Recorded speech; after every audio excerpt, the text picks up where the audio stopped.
발견 즉시 조기에 치료하는 것이 중요합니다. 첫 번째는 냉동 치료입니다. 두 번째로 레이저로 편평사마귀를 제거하는 방법입니다. 세 번째로 국소 도포제가 있습니다. 넷째로 면역요법. 오늘 편평사마귀를 제거했는데 집에 가서 어떻게 관리를 해야 할까요?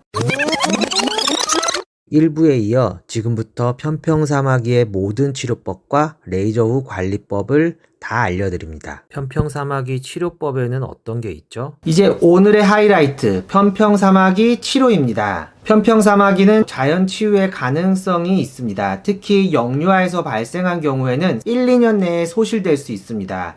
하지만 인간 유두종 바이러스는 우리 몸의 면역 체계를 피하기 위해 진화하기 때문에 편평사마귀는 스스로 없어지는 데 시간이 많이 걸립니다. 그리고 임상적인 경험으로 보면 자연 치유 가능성은 낮은 편입니다.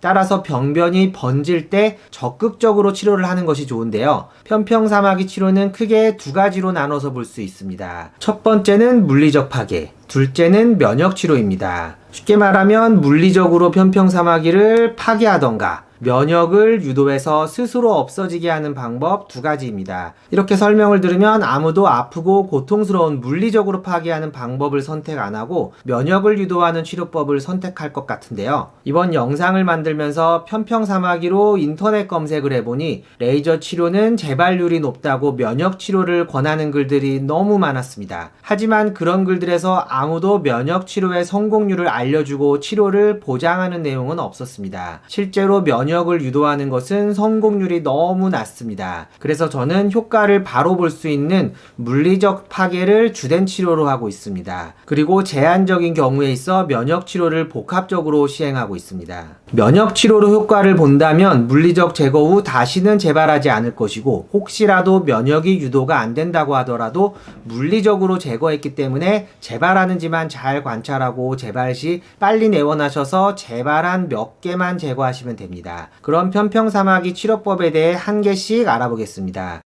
손발사마귀에 쓰는 냉동 치료는 어떤 건가요? 첫 번째는 냉동 치료입니다. 영하 196도의 냉동 질소를 수차례 병변부에 분사하고 해동하는 과정을 통해 치료합니다. 피부과에 사마귀로 방문해 보신 분들은 잘 알고 계실 냉동 치료기인데요. 치료 시 사마귀 주변부까지 하얗게 냉동시키는 것이 포인트입니다. 보통 2주 간격으로 없어질 때까지 4회에서 6회 정도 반복합니다. 부작용으로는 냉동 치료 부위가 갈색이나 검정색으로 변하는 과색소 침착이 있고, 냉동 치료 부위가 주변부보다 하얗게 변하는 저색소 침착, 그리고 흉터가 있습니다. 흉터는 피부과 전문이라면 만들지 않겠지만 색소 침착은 어쩔 수 없는 부분이 있습니다. 어두운 피부색을 가진 환자에서 더 잘생기는 경향이 있습니다. 따라서 저는 냉동 치료는 레이저로 제거가 힘든 두피의 편평사마귀나 레이저로 제거가 힘든 큰 사이즈의 몸에 생긴 편평사마귀에 주로 냉동 치료를 사용하고 있습니다.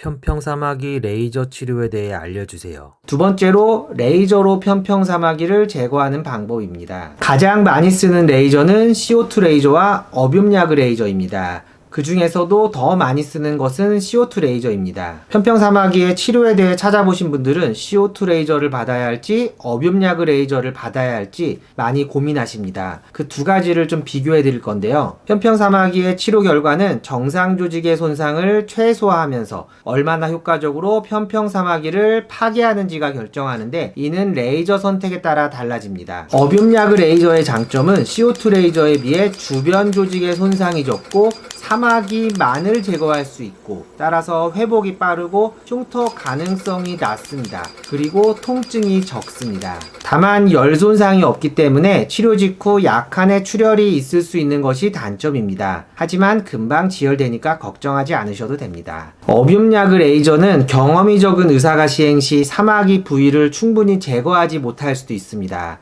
따라서 경험이 풍부한 피부과 전문의에게 시술을 받으시는 것이 좋습니다. CO2 레이저는 피부에 열을 가하기 때문에 통증이 다소 있고, 붉은 자국이나 색소 침착의 가능성이 어뷸야그 레이저보다 다소 높습니다. 하지만 편평사마귀의 경우 표피에 국한된 병변이어서 이 편평사마귀의 조직 소견을 잘 알고 있는 의사라면 붉은 자국이나 색소 침착은 남기지 않습니다. CO2 레이저를 사용하면 주변 조직에 열을 가하게 되는데요. 이는 사마귀 치료 효과가 있어서 어뷸야그 레이저보다 치료 성공률이 다소 높습니다.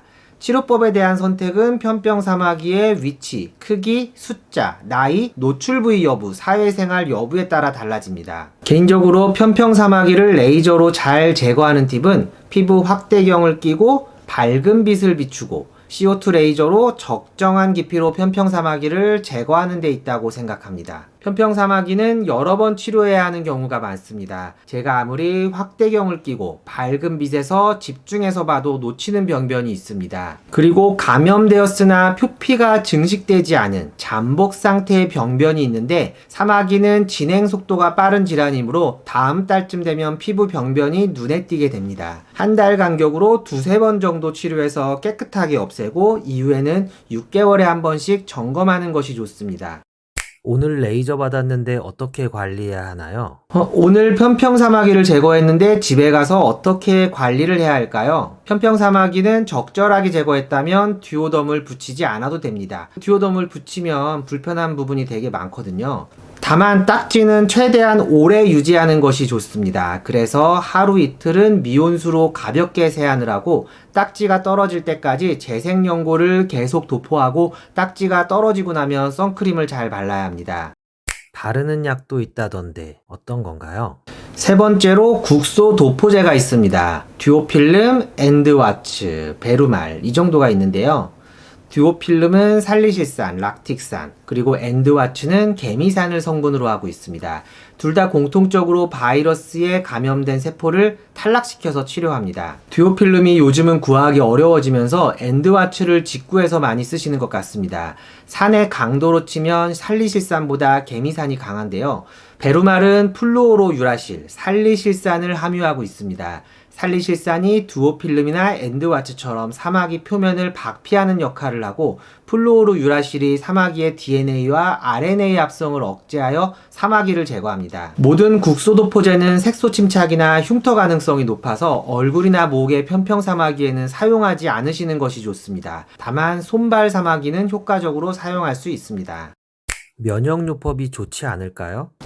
넷째로 면역요법이 있는데요. DPCP나 DNCB 등의 약물이 있습니다. 편평사마귀가 전신에 퍼져 하나씩 제거가 어려운 경우에는 생각해 볼 수 있습니다. 다만 개인 피부과에서는 사용이 어려워서 대학병원에서 제한적으로 사용하고 있습니다. 그 외에도 먹는 시메티딘이 있습니다. 시메티딘은 이거 소화제 아닌가요? 물어보시는 분들이 있는데 맞습니다. 소화성 궤양치료제입니다.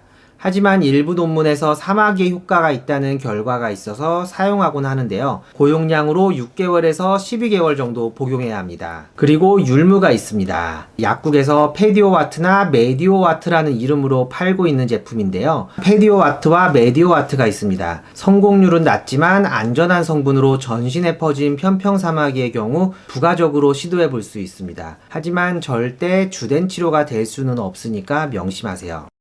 오늘 영상 정리해주세요. 과거에는 편평사마귀를 병으로 생각하지 않고 그냥 방치하는 경우가 많았습니다. 그러나 편평사마귀는 치료가 어려운 질환입니다. 저절로 사라지기를 기다리면서 번져서 병원을 찾으면 치료가 더욱더 오래 걸리고 힘듭니다. 조기에 피부과 전문의를 찾아 정확하게 진단받고 조기 치료를 하는 것이 중요합니다. 이 영상이 도움이 되었다면 구독, 좋아요, 알림, 댓글 부탁드립니다.